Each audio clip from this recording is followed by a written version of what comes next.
ഇങ്ങോട്ട് കൊടുക്കണം കേട്ടാ. രണ്ട് ബ്രീതിങ്.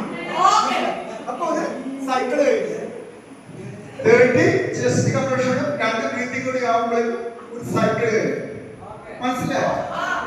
അപ്പൊ ഇത് കൊടുക്കാൻ എത്ര സമയമുണ്ട് നമുക്ക്? ഞാൻ ആദ്യ ക്ലാസ്സിന്റെ തുടക്കത്തിൽ പറയും എത്ര സമയമുണ്ട്. ഒരാള് കുഴഞ്ഞു വീണതിന് ശേഷം 4 മുതൽ 5 മിനിറ്റിനിടയിൽ ഇത് കൊടുത്തില്ലെങ്കിൽ പിന്നെ കൊടുത്തിട്ട് കാര്യമില്ല, അയാള് കണ്ടെത്തുന്നില്ല. അപ്പൊ ഇതാണ് ഗോൾഡൻ പീരീഡ് എന്ന് പറയുന്നത്. നമുക്ക് ഈ നാട്ടിൽ എന്താ സംഭവിക്കുന്നില്ല. ഇപ്പൊ ഒരു വലിയ മീറ്റിംഗ് എന്തെങ്കിലും നടത്തിട്ട് ഒരാൾ കുഴഞ്ഞു വീണ് വെച്ചാല് ആൾക്കാർ അയാൾ ശരിക്കും ചിന്തിക്കും. പിന്നെ എന്ത് ചെയ്യും?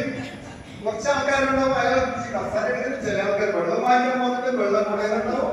പിന്നെ കുറെ അതെല്ലാം കഴിഞ്ഞ് പിടിച്ച് 4 ആളുകൾ 2 കാലും 2 കൈകളും ഇങ്ങനെ തൂക്കി എടുത്തുകൊണ്ടിട്ട് ഇടങ്ങി കിടത്തി ഇതെല്ലാം കഴിയുമ്പോഴേക്കും 4-5 മിനിറ്റ് കഴിഞ്ഞില്ല. അന്നേരം ഏതോ ബോധം വരും, CPR കൊടുക്കണ്ട, വല്ല കാര്യമില്ല. അതുകൊണ്ടാണ് ഗോൾഡൻ പീരീഡ് 4 മിനിറ്റ്. ഇതിനു മുമ്പ് CPR തുടങ്ങിയിരിക്കണം. തുടങ്ങിയില്ലെങ്കിൽ പിന്നെ റിക്കവർ ചെയ്യാൻ നമുക്ക് അവർക്ക് പറ്റില്ല. അതാണ് ഗോൾഡൻ പീരീഡ്. ഈവൻ ആ വ്യക്തിക്ക് ബ്രെയിൻ ഡെത്ത്, എന്നുവെച്ചാൽ ബ്രെയിൻ ഡെത്ത് സംഭവിച്ചു കഴിഞ്ഞാൽ പിന്നെ തിരിച്ചിട്ട് പറ്റില്ല. അതിനു മുമ്പേ അവർക്ക് CPR കൊടുക്കണം. അപ്പൊ CPR കൊടുക്കുമ്പോ ഒരു കാര്യം കൂടി ശ്രദ്ധിക്കണം. ഞാൻ പറഞ്ഞില്ല ഫ്ലോർ കൊണ്ട് കിടത്തണം എന്ന് പറഞ്ഞില്ലേ.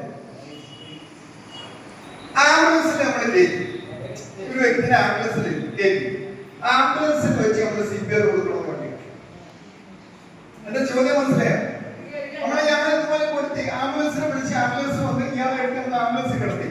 ഇപ്പൊ ആംബുലൻസിനുള്ള ആൾക്കാർ ശ്രീചെന്നോ അല്ലെങ്കിൽ മിസ്സോ അല്ലെങ്കിൽ BHMO അല്ലെങ്കിൽ ഏതെങ്കിലും ഹോസ്പിറ്റലിൽ കൊടുക്കും. ഈ ആംബുലൻസിന് നമ്മൾ CPR കൊടുക്കണോ വേണ്ടയോ? കൊടുക്കണം. ഡോക്ടർമാർ പറയുന്ന കേസ് എന്താണെന്ന് വെച്ചാൽ ആംബുലൻസിൽ വെച്ച് CPR കൊടുത്തില്ല, അവിടെ ചെല്ലുമ്പോഴേക്കും ആള് മരണപ്പെട്ടിട്ടുണ്ട്. അപ്പൊ ആംബുലൻസിൽ വെച്ച് നമ്മൾ CPR കൊടുക്കണം. ഇനി ഒരു കാര്യം കൂടി ഞാൻ പറയാം. ഇപ്പൊ ജിമ്മിന് അറിയാം CPR കൊടുക്കുന്നത്.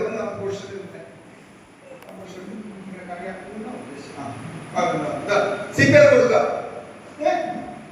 നന്നായിട്ട് അറിയുന്ന ഒരു വ്യക്തിക്ക് എത്ര പ്രാവശ്യം കൊടുക്കാൻ പറ്റും? 30 ചെസ്റ്റ് കംപ്രഷൻ, 2 മൗത്ത് ബ്രീത്തിങ് ആണ്. എത്ര പ്രാവശ്യം കൊടുക്കാൻ പറ്റും? നന്നായിട്ട് അറിയുന്നില്ല. എനിക്കറിയാം, ജിമ്മിനറിയാം. ഒരു സിറ്റുവേഷൻ എത്ര പ്രാവശ്യം കൊടുക്കാൻ പറ്റും? അയാളെ വീടുന്നവരെ വെച്ച് നമ്മളുടെ കാഴ്ചക്കാരനെ നോക്കി അങ്ങനെയല്ല. നന്നായിട്ട് അറിയുന്ന ഒരാൾക്ക് 2 പ്രാവശ്യത്തിനുള്ളിൽ കൊടുക്കാൻ കഴിയില്ല. ഒരു ആക്സിഡന്റ് സിറ്റുവേഷൻ നമ്മളോട് ആവില്ല. അപ്പൊ ജിമ്മിനെ മനസ്സിലാവും ഞാൻ അടുത്ത ചെയ്യാം. അപ്പൊ ഇത് ചെയ്യുന്ന നമ്മൾ അടുത്ത് പോയിട്ട് ഈ ഷോൾഡർ ഇങ്ങനെ ടാപ്പ് ചെയ്യണം. ഷോൾഡർ ടാപ്പ് ചെയ്യുമ്പോൾ മനസ്സിലായി, ഓട്ടോമാറ്റിക് വ്യക്തിക്ക് മനസ്സിലായി അടുത്ത സൈക്കിളിൽ ചെയ്യാൻ ഞാൻ റെഡിയാണ്. അപ്പൊ നിങ്ങൾ 30 ചെസ്റ്റ് കംപ്രഷൻ 2 ബ്രീത്തിങ് എടുത്ത് ഇയാൾ മാറി. അപ്പോൾ ഞാൻ ചെയ്യും.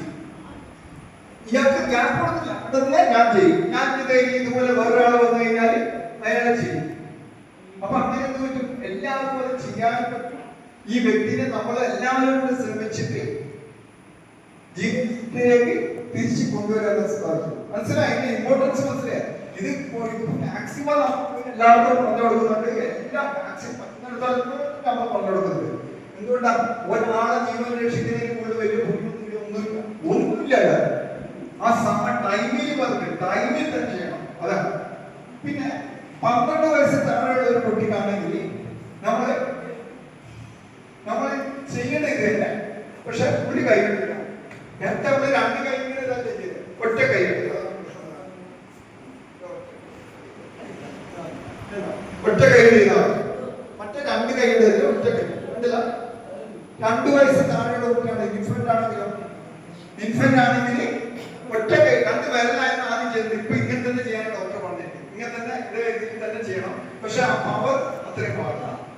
ഇനി ഒരു സംശയം ഞാൻ ചെയ്യട്ടെ. നമ്മളൊരു വ്യക്തിക്ക് CPR ചെയ്തോണ്ടിരിക്കുക.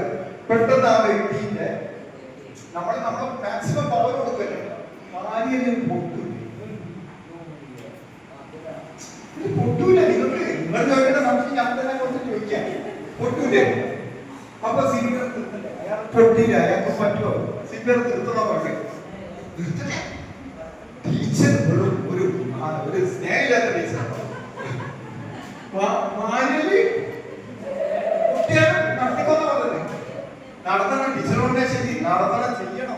എന്താ വെച്ചാൽ ഇപ്പൊ അതിനുള്ള ചികിത്സയിലുണ്ട്. അയാളെ ജീവൻ രക്ഷിക്കുന്ന ഏറ്റവും ഇമ്പോർട്ടന്റ് അയാൾ ജീവിച്ചു. അപ്പൊ അതിനെ നിർത്താൻ പാടില്ല, കണ്ടിന്യൂ ആയിട്ട് നമ്മൾ ചെയ്യണം കേട്ടോ. കണ്ടിന്യൂ ആയിട്ട് ചെയ്യണം, നിർത്താൻ പാടില്ല. മനസ്സിലായില്ല? മനസ്സിലായി?